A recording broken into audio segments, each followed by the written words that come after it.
اگر یہ مساجد مدارس نہ ہوتے، کہیں بھی جہاں میں مسلمان نہ ہوتے، بصورت بشر سب درندے ہی ہوتے، کسی بھی جگہ اچھے انسان نہ ہوتے۔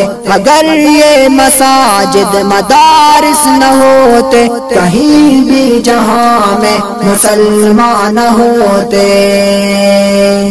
اگر دکھا دینا اہل شریعت، جبینوں میں سجدے تڑپتے ہی رہتے۔ اشرف الانبیاء والمرسلین وعلی آلہ واصحابہ اجمعین، اما بعد۔ بزرگان محترم، رمضان مبارک کے بارے میں آج کی مجلس میں چند قصے سناؤں گا جن میں ہمارے لیے سامان عبرت ہے۔ اللہ کرے کہ ہم ان سے ہدایت لیں اور عبرت حاصل کریں، کیونکہ قصے بھی ہدایت اور نصیحت کے لیے بڑے اہم ہوا کرتے ہیں، اور ساتھ ہی ان میں دلچسپی کا سامان بھی ہوتا ہے۔ اسی لیے قرآن حکیم میں اللہ تبارک و تعالی نے بھی بہت سے قصے بیان کیے ہیں، قوموں کے قصے، افراد کے قصے، انبیاء اکرام علیہم السلام کے قصے، نیک لوگوں کے قصے اور برے لوگوں کے قصے بھی بیان کیے، تاکہ لوگوں کو ان سے عبرت ہو، نصیحت ہو، وہ ہدایت حاصل کرے۔ اسی لیے اسی غرض سے میں بھی چند قصے عبرت آموز آپ حضرات کے سامنے پیش کرتا ہوں۔ ان کو غور سے سنیں اور اس سے عبرت حاصل کرنے کی کوشش کریں۔ پہلا قصہ ایک عربی عالم نے سنایا ہے کہ ایک شخص غیر مسلم تھا، اور پھر اللہ نے اس کو توفیق دی تو وہ مسلمان ہو گیا۔ اس نے اپنے اسلام لانے کا قصہ یہ بیان کیا کہ میں نے ایک بار شعبان کی اخیر تاریخ کو مسلمانوں کے ایک جنب غفیر کو دیکھا کہ وہ آسمان کی جانب اپنی نظریں اٹھائے ہوئے ہیں، یعنی چاند دیکھنے کے لیے۔ جسے دیکھو وہ آسمان کو دیکھ رہا ہے، جسے دیکھو وہ آسمان کو دیکھ رہا ہے، اور ایسا لگ رہا ہے کہ وہ لوگ کوئی چیز تلاش کر رہے ہیں۔ مجھے ایسا لگا کہ شاید وہ خدائی کوئی اشارہ پانا چاہتے ہیں، اس کے انتظار میں ہیں، تاکہ اشارہ پا کر وہ کوئی خاص کام پر لگ جائیں۔ کہتا ہے کہ پھر جب انہوں نے چاند دیکھ لیا اور ان کو چاند نظر آ گیا تو وہ ایسا خوش ہوئے کہ گویا ان کو کسی بہت بڑی عجیب و غریب چیز کی خوشخبری دی گئی ہو، اور ان کی خوشی کی کوئی انتہا نہ رہی۔ اور نہ صرف یہ کہ بڑے، بلکہ ان کے بچے بھی خوش نظر آ رہے تھے، بلکہ بچے بڑوں سے زیادہ خوش نظر آ رہے تھے۔ وہ کہتا ہے کہ میں نے سمجھا کہ اب ان سب کو کوئی خاص چیز کھانے کی، پینے کی، کپڑوں کی اور مختلف قسم کی کوئی عجیب و غریب نعمت کی چیزیں ملنے والی ہیں شاید، اس لیے لوگ خوش ہو رہے ہیں۔ لیکن مجھے یہ اندازہ نہیں تھا کہ یہ لوگ اس بات سے خوش ہو رہے ہیں کہ اب ان کو کھانے پینے اور لذات اور خواہشات سے باز رکھنے کا اشارہ مل گیا ہے، اور وہ رمضان کا پورا مکمل مہینہ ان چیزوں سے بچتے رہیں گے، اور وہ اس بھوکے پیاسے رہنے اور خواہشات کو ترک کرنے پر خوش ہو رہے ہیں۔ وہ کہتا ہے کہ میں نے دیکھا کہ مسلمان لوگ اب اپنی خواہشات اور لذات سے دور، کھانے اور پینے سے دور رہنے لگے ہیں۔ میں نے سوچا کہ یہی وہ دنیا کی چیزیں ہیں جن کی وجہ سے لوگ آپس میں لڑتے ہیں، جھگڑتے ہیں، ایک دوسرے کو قتل کرتے ہیں، غارت گری مچاتے ہیں، اور ان کو حاصل کرنے کے لیے ایک دوسرے کا مقابلہ کرتے ہیں اور ریس کرتے ہیں، مگر یہ لوگ ان کو چھوڑ کر اس طرح خوش ہو رہے ہیں۔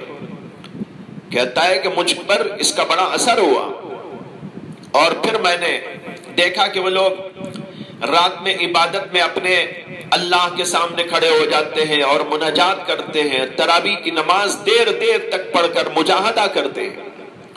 وہ شخص کہتا ہے کہ یہ سب باتیں دیکھ کر میرے دل پر ان باتوں کا بڑا گہرا اثر ہوا، یہاں تک کہ میں بھی ان کی طرح روزہ رکھنا اور نماز پڑھنا شروع کر ڈالا۔ اگرچہ مجھے اسلام کے بارے میں اور روزے کے بارے میں اور ان کی عبادات کے بارے میں کچھ بھی معلوم نہ تھا، لیکن جیسے وہ لوگ کر رہے تھے میں بھی کرنے لگا۔ دن میں روزہ رکھتا، راتوں کو اور نماز کے اوقات میں مسجد کو جاتا، تراویح میں شامل ہوتا۔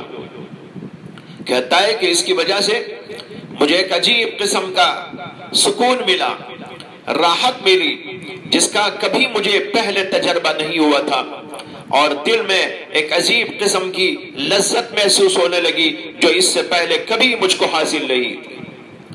یہاں تک کہ اسی حالت میں رمضان کا آدھا مہینہ گزر گیا۔ وہ شخص کہتا ہے کہ میں مسجد کو جایا کرتا تھا اور مسجد کے امام صاحب اور وہاں کے لوگ مجھے روزانہ دیکھا کرتے تھے، اور ان کو یہ اندازہ ہو گیا تھا کہ میں یہاں مسجد میں ایک اجنبی سا ہوں۔ ایک دن مسجد کے امام صاحب نے مجھ سے میرے بارے میں پوچھا کہ تم کون ہو، کہاں کے ہو، کیا ہو؟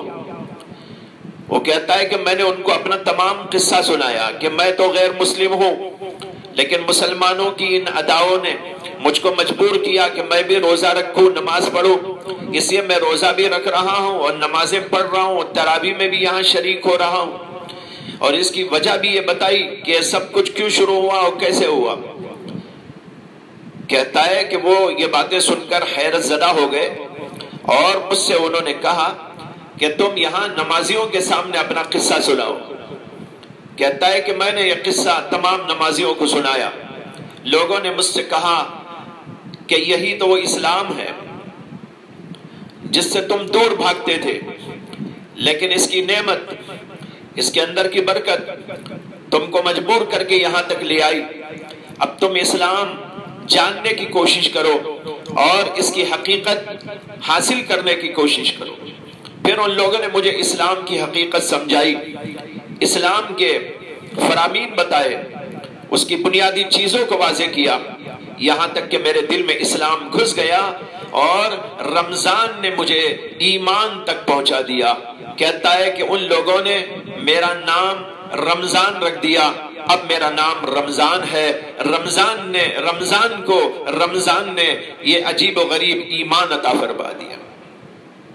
اس سے معلوم ہوتا ہے کہ رمضان مبارک ایک ایسی چیز ہے جو ہر نیک فطرت انسان کو نصیحت اور ہدایت دیتا ہے، اور اس کی رونق اور برکت اس کو متاثر کیے بغیر نہیں رہ سکتی۔ لیکن کتنے عجیب ہیں وہ لوگ جو اسلام میں ہونے کے باوجود اسلام میں رمضان سے متاثر نہیں ہوتے۔ اللہ تعالیٰ ایسے لوگوں کو ہدایت عطا فرمائے۔ دوسرا قصہ عرض کرتا ہوں کہ حضرت حسن بصری رحمت اللہ علیہ نے ایک بار لوگوں کو رمضان مبارک میں دیکھا، کچھ نوجوانوں کو، کہ وہ ہنس رہے ہیں، کھیل رہے ہیں، تماشے کر رہے ہیں۔ تو انہوں نے ان لوگوں کو یوں فرمایا کہ اللہ تبارک و تعالیٰ نے رمضان کو ایک میدان بنایا ہے جس میں لوگ نیکیوں میں سبقت کرتے ہیں، ریس کرتے ہیں اور اللہ کی رحمت کو پانے کی کوشش کرتے ہیں۔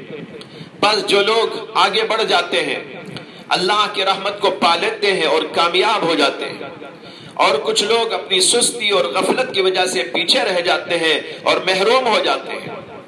پھر کہنے لگے تعجب ہے ان لوگوں پر جو ایسے وقت میں ہنستے اور کھیلتے ہیں جبکہ لوگ مقابلہ کر رہے ہیں، مسابقہ کر رہے ہیں، نیکیوں کے میدان میں ہار جیت کا کھیل کھیل رہے ہیں، اور کچھ لوگ کامیاب ہونے کی کوشش میں ہے اور دوسرے لوگ ناکام ہو رہے ہیں۔ ارے جب وہ پردہ ہٹ جائے گا تو نیکی کرنے والا اپنی نیکی کو دیکھ کر اس کی خوشی میں مست ہو جائے گا، اور برائی کرنے والا اپنی برائیوں کو دیکھ کر غم زدہ اور پریشان ہو جائے گا۔ لہٰذا اس سے پہلے کر لو جو کچھ کہ تم کرنا چاہتے ہو۔ اس واقعے سے سبق لینا ہے کہ ہمیں رمضان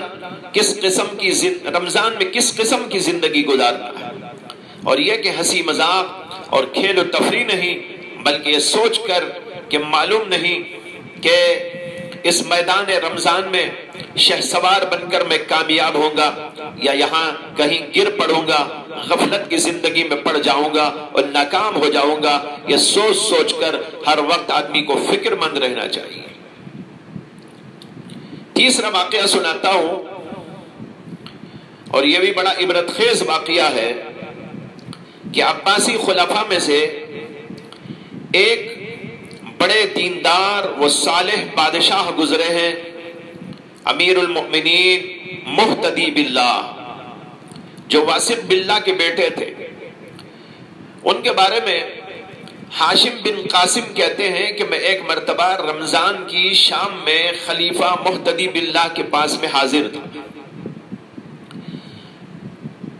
کچھ دیر کے بعد میں نے واپس جانے کا ارادہ کیا۔ جب میں اٹھنے لگا تو خلیفہ نے کہا کہ نہیں نہیں بیٹھو۔ میں بیٹھ گیا۔ پھر نماز کا وقت ہوا تو خلیفہ نے نماز پڑھائی اور پھر ان کے لیے کھانا لایا گیا۔ کھانا کیا تھا؟ ایک معمولی سا پرانا طبق تھا جس میں کچھ روٹیاں رکھی ہوئی تھی اور ایک برتن میں نمک تھا اور ایک میں زیتون کا تیل اور ایک میں سرکہ تھا، فقط یہ چیزیں تھیں۔ خلیفہ مہتدی باللہ نے مجھے کھانے کے لیے کہا تو میں بھی ان کے ساتھ بیٹھ کر کھانے لگا، لیکن میں تھوڑا تھوڑا کھا رہا تھا۔ کیوں؟ یہ سمجھ کر کہ ابھی عمدہ عمدہ کھانے آئیں گے بادشاہ کے لیے، اس میں سے میں کھاؤں گا، یہ روٹی اور نمک کیا کھاؤں؟ کہتے ہیں کہ بادشاہ نے مجھے جب دیکھا کہ میں نہیں کھا رہا ہوں تو پوچھا کیا تم روزے سے نہیں تھے؟ پھر کھاتے کیوں نہیں ہو؟ ہاشم بن قاسم کہتے ہیں کہ میں نے عرض کیا کہ رمضان میں کون روزہ چھوڑ سکتا ہے، میں بھی الحمدللہ روزے ہی سے تھا۔ تو خلیفہ کہنے لگے کہ جو کچھ یہاں حاضر ہے اس میں سے کھا لو، یہاں اس کے علاوہ کوئی اور چیز موجود نہیں جو تم کو ملے گی۔ ہاشم بن قاسم کہتے ہیں مجھے بڑا تعجب ہوا، بادشاہ کا محل ہے، امیر المؤمنین ہے اور ان کے دسترخوان کا یہ حال ہے۔ کہتے ہیں کہ میں نے عرض کیا کہ امیر المؤمنین، اللہ نے تو آپ کو بڑی وسعت دی ہے، آپ کے پاس کس چیز کی کمی ہے؟ تو خلیفہ مہتدی باللہ نے ایک بات کہی، انہوں نے کہا ہاں ہاں بات تو ویسی ہے جیسے تم کہہ رہے ہو کہ مجھے سب کچھ حاصل ہے، مگر میں نے سوچا کہ بنو امیہ میں سے ایک بادشاہ حضرت عمر بن عبدالعزیز گزرے ہیں جن کا زہد و تقوی سب کو معلوم ہے، ان کی بادشاہت میں انہوں نے فقیری کر کے دکھایا، تو مجھے بنو ہاشم پر غیرت آئی کہ ان میں کوئی ایسا بادشاہ کیوں نہیں گزرا، لہذا میں نے یہ ٹھان لیا کہ میں حضرت عمر بن عبدالعزیز رحمت اللہ علیہ کا انداز زندگی اختیار کروں گا تاکہ بنو ہاشم میں بھی کوئی ایسا ہو جائے۔ اللہ اکبر، بڑا عجیب واقعہ ہے جس سے معلوم ہوتا ہے کہ وہ حضرات نیکیوں میں کس طرح ایک دوسرے سے سبقت کرنا چاہتے تھے۔ ساری دنیا قدموں میں ہونے کے باوجود بادشاہ وقت نے خود کو عمر بن عبدالعزیز جیسا بادشاہ بنانے کے لیے رمضان کے کھانے میں بھی زہد و قناعت کو اختیار کر لیا تھا۔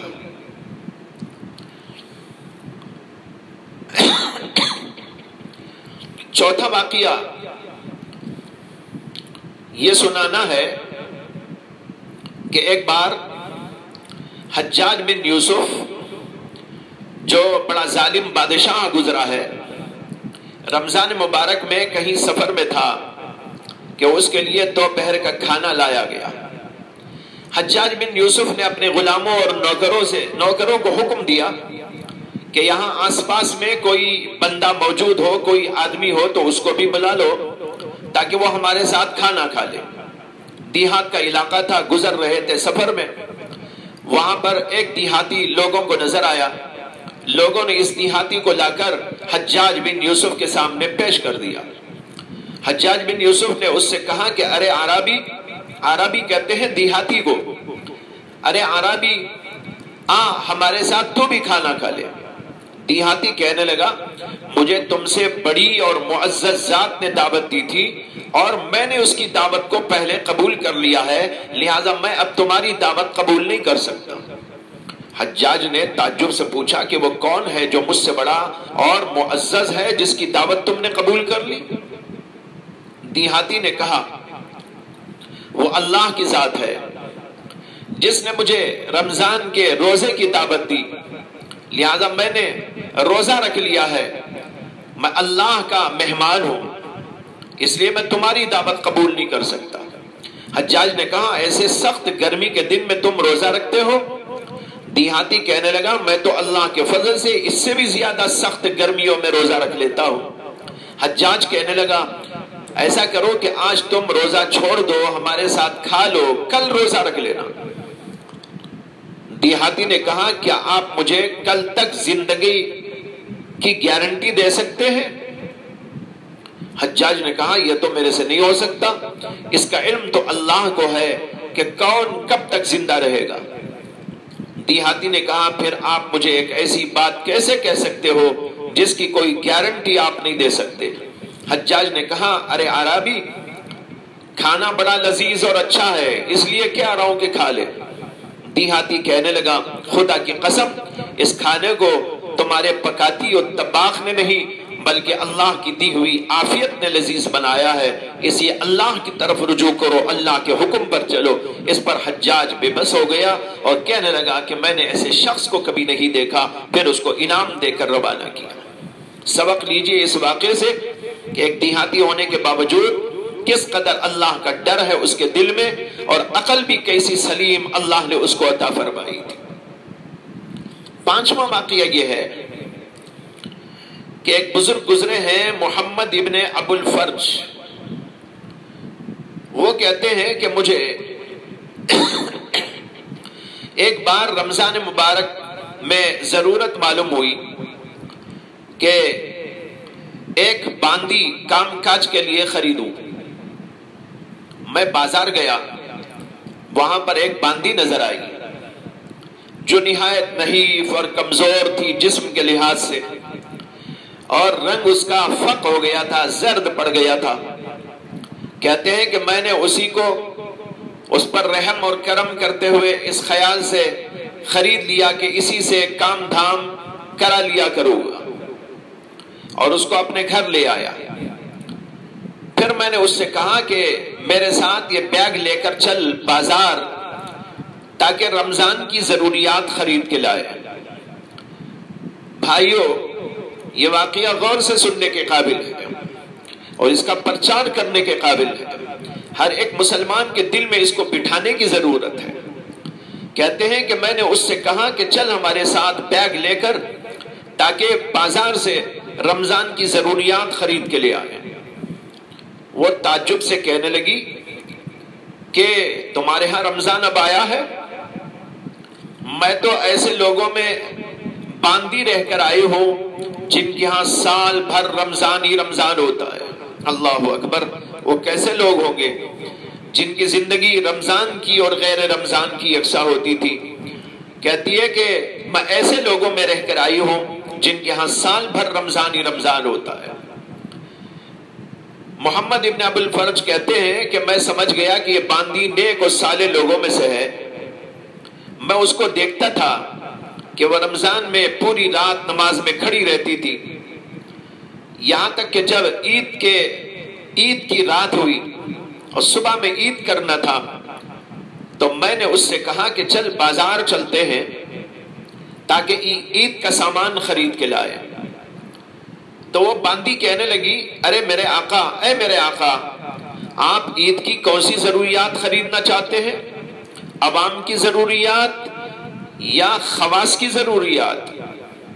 محمد ابن ابو الفرج کہتے ہیں کہ میں نے اس سے کہا کہ عوام کی کیا ضروریات ہوتی ہیں اور خواص کی کیا ضروریات ہوتی ہیں، دونوں کو بیان کر۔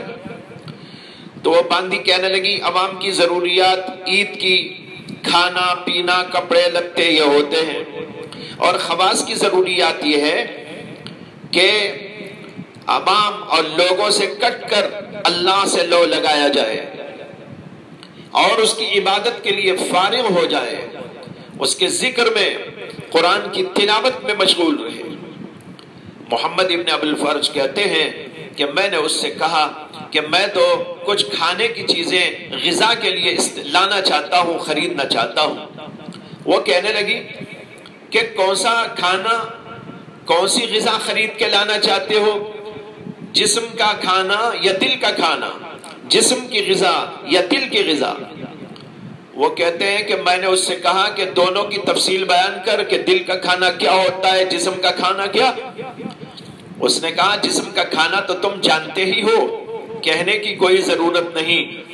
اور اس کے بعد کہنے لگی طعام القلوب ترک الذنوب واصلاح العیوب والتمتع بمشاہدة المحبوب والرضا بحصول المطلوب وحوائجه الخشوع والتقوى وترك الكبر والدعوى والرجوع الى الله والتوکل علیہ فی السر والنجوى۔ عجیب الفاظ، بڑے پیارے الفاظ اس نے استعمال کیے اور حقیقت سے ہم لوگوں کو آگاہ کیا۔ ان الفاظ کا ترجمہ یہ ہے کہ اس نے کہا کہ دلوں کی غذا ہے گناہوں کو چھوڑ دینا، اپنے عیوب کی اصلاح کر لینا، محبوب یعنی اللہ تبارک و تعالیٰ کے مشاہدے سے متمتع ہونا، اور مطلوب مومن کو پا کر راضی ہو جانا۔ اور اس کی ضرورت یہ ہے کہ خشوع و تقوی ہو، تکبر اور دعوے کو ترک کر دیا ہو، رجوع الی اللہ ہو، خلوت و جلوت میں اللہ ہی پر توکل کرتا ہو۔ یہ وہ چیزیں ہیں جو دل کی غذا ہے۔ یہ کہہ کر پھر وہ نماز میں کھڑی ہو گئی، اور نماز ختم ہونے سے پہلے پہلے یہ اللہ کی پیاری بندی اللہ تبارک و تعالیٰ کو پیاری ہو گئی۔ یہ واقعہ ہے عجیب غریب واقعہ۔ اس باندی نے ہماری آنکھیں کھول دی کہ رمضان کی اصل کیا ضرورت ہے، عید کی حقیقی ضرورت کیا ہے۔ ہم تو عید کپڑوں میں سمجھتے ہیں، رمضان کھانوں میں سمجھتے ہیں، مختلف کھانے پینے کی چیزوں اور لذت کی چیزوں میں اپنے آپ کو لگا کر سمجھتے ہیں کہ ہم نے رمضان گزار لیا۔ آج جب لاک ڈاؤن کا زمانہ چل رہا ہے تو بہت سے لوگوں کی زبانوں پہ یہ الفاظ آ رہے ہیں کہ اب رمضان ویسا نہیں نظر آ رہا ہے، وہ بازاروں کی رونق نہیں ہے۔ بھائیوں، بازاروں کی رونق مسلمان کی رونق نہیں ہے، بازاروں کی رونق ہمارے لیے کوئی ضروری نہیں ہے۔ اصل رونق تو وہ دل کی رونق ہے، اور اصل غذا تو دل کی غذا ہے۔ اللہ مجھے بھی آپ کو بھی توفیق عطا فرمائے۔ وآخر دعوانا ان الحمد للہ رب العالمین۔